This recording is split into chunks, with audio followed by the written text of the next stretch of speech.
morning. Busy day here at Trot HQ.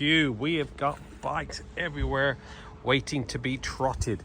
We'll get started with this lovely GSXR600. This is one Danny at DBH Motorcycles has just taken in.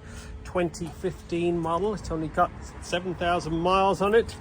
In for a bit of trot TLC before it goes into the showroom. I believe it's been sitting for a while, so got a little bit of corrosion here and there. Nothing we can't sort out. We get all that exhaust all minted up, get all this corrosion sorted, then we'll get some XCP corrosion protection on it.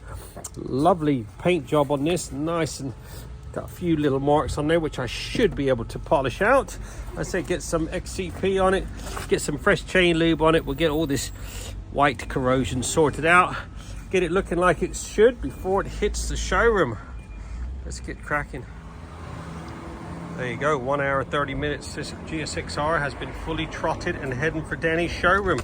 7,000 mile GSXR600. Looking for a mid-size sport bike? Look no further. This thing is immaculate, unmarked paintwork.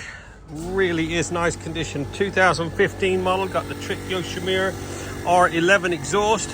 Ready to go. Hit Danny up. DBH Motorcycles.